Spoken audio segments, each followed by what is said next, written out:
What's up, everybody? It's Jeremy here from Ocean Bound. What a weird day.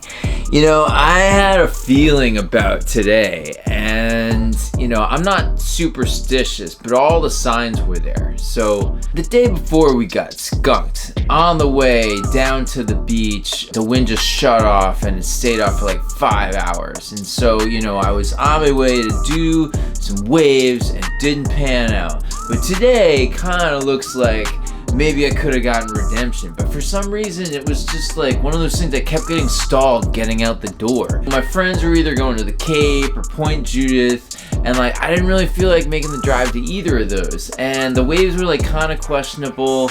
There were signs that they could have been good, but I was like a little hesitant. You know, definitely wind swell kind of waves. And so like Horseneck was really the only place I wanted to go. So I was like, I'll do Horseneck or Pleasure Bay. And so, you know, I did chores around the house. You know, the fam left for a birthday party. I could have gone right away, but I lingered, cleaned up some stuff in my basement. I packed kites away. I shot some video for a separate project. I packed the car.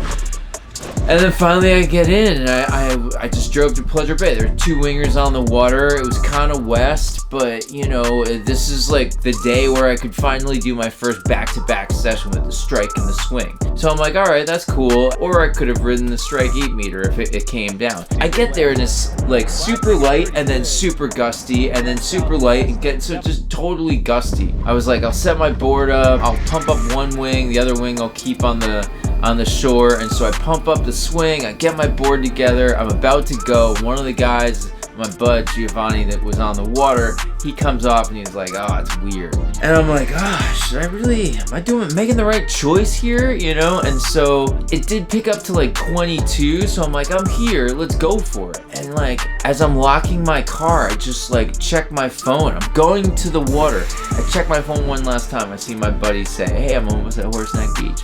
And I'm like, like if I had known he was gonna go, I could have left 2 hours ago. That's where I wanted to go and no one wanted to go there. So I'm like, are you serious? And so I tried calling him and he didn't answer. There's no reception down at Horseneck.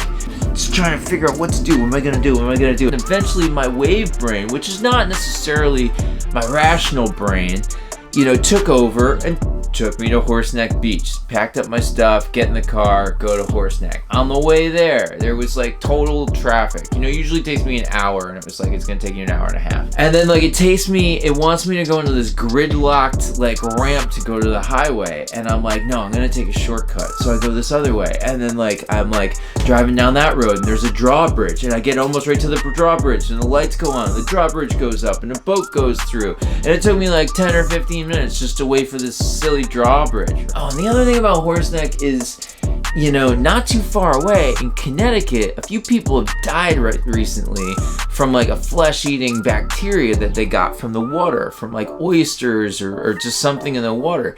And I happen to have some stitches in the top of my head, and that's a totally different story. So I have this sweet pink hat that I'm gonna wear and to try to keep the water away, just as like a precaution. I have fairly bad luck when it comes to things in general, so it's good to take precautions, but that was weird.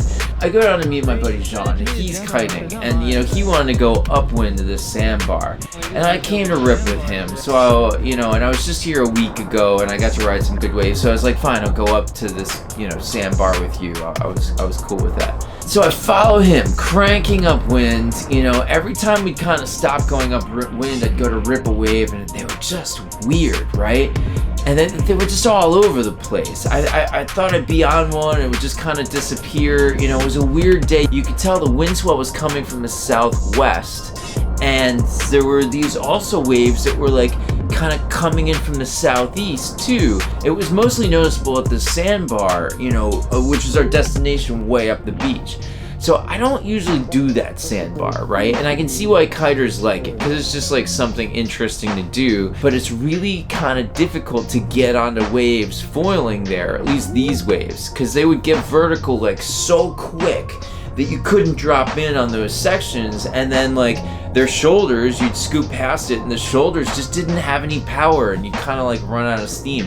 And they just seemed like they were peeling down this sandbar, and every time like in the corner of my eye I'd see like a barrel and I'd be like, oh, I want to ride these waves, but you couldn't even like ride them down the line because like they'd be like nothing and then just come up straight and then like be gone. It was just weird, but they'd peel, I don't know. And so really, I just couldn't figure out a good way to ride them. Oh, and there were currents all over the place. I had to stop to like get weeds off my foil like many times. And my hat kept falling off because of my sexy pink hat. And you know, I attached it to my wetsuit with the string, but the string was really annoying and the string would get caught in the GoPro that was in my mouth. You know, I wore my hat to cover up the pink, you know, cap. Not that I can't rock that, but I just thought it'd like kind of look cooler, you know, if I had like this pink band and black cap. So I also wore sunglasses and they kept falling off. And they would get tangled with everything else as well. And this one time, like I took the GoPro out of my mouth to film myself and like it was stuck on the string and it shot out of my mouth right into the white water and I had to like wait to find that. And starting my last session, my GoPro mount on my board just started breaking. And I have to replace these things like many times a year. And I always curse myself when I don't change it like right when it starts to break in like one sesh, you know? It's like I think to myself, it'll fix itself. Never does.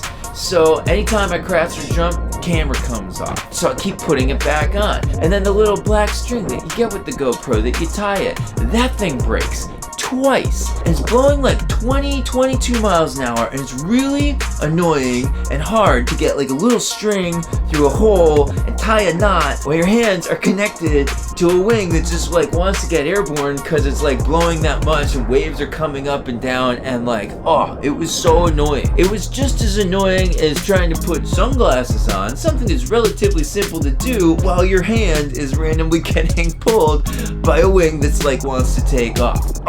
It was so frustrating. So after trying to make the sandbar work for a while, you know, Jean was way upwind of me. I decided to slowly head back down the beach to where I knew the waves were just kind of better for winging. So I just remember looking at my buddy Jean, who at that point was like, you know, tacks upwind from me, and just thinking like, if I start heading back now, he'll understand and he'll follow if he wants, right? I'll just go slow.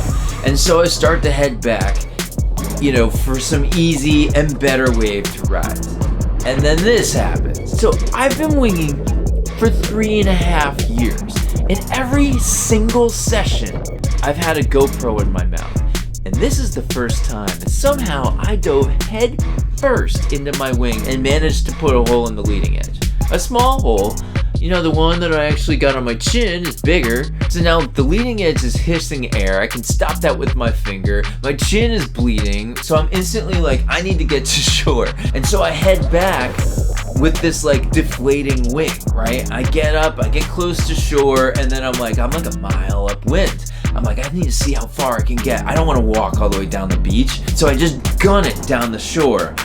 I'm like, you know, waves are coming at me. I'm like, nope, I don't need you. No, I'm like, anything I can do to just like stay on foil, not fall. And like, it was funny. I was like pumping the wing and the wing was like bending and it almost got to be like a slingshot. I could like pump it and I could feel it return and that would like accelerate me. And that was kind of funny. And didn't I make it literally all the way back to where I started? And I remember getting out of the water and being like, I couldn't have gotten any farther with the wing. So I'm stoked. I'm stoked to be back on shore. I'm stoked to make it back. I'm stoked after all of that strife just for it to kind of be over. But it doesn't even stop there. I pumped up and then my 5.5 meter strike. I didn't take any of my cameras out because the one doesn't even stay on my board, and the one on my mouth is like bleeding. I head back out only to like go down to where the waves are just way better, steeper, a beefier but steeper to ride. Just everything about it was good. And don't I get dinged by a lifeguard whistle. And so as soon as I hear that lifeguard whistle, I'm just like, F, dude. I'm like, I'm done. So I just like turn around. I start cranking up wind. The lifeguard like is in a quad and he literally follows me up the beach, and I couldn't like go parallel to shore, so I went out and then came in. I do a downwind jibe and he whistles at me for that because he thinks I'm like approaching the beach. And then I just like go way up beyond his jurisdiction, try to rock a couple waves, and then pull the chute and call it a day. So this just like wasn't my day. You know, but life happens. My wise friend Christoph likes to say there will be better days, and he's right. So the string versus strike video, that's gonna have to wait. I mean, I'm so incredibly bummed that this happened, and then that got messed up. But I'm okay. I mean, my chin is a little hole in it. All of this just reminds me of like the early days of winging, where I just got beaten over and over again, but I just kept climbing back up on that board. So days like this suck, but it's just part of the process. We're all here doing this and going through this in various stages. And so let me remind you, you got this. You know, flip that wing over, get back on your board, perseverance. There will be better days. So more soon. Thanks for watching, everyone. Drop a comment, say hi, let me know what gear you've trashed lately. And with that, I hope every single one of you guys are doing well out there. I'll see you guys soon on the flip, and I wish you all an awesome day. Later!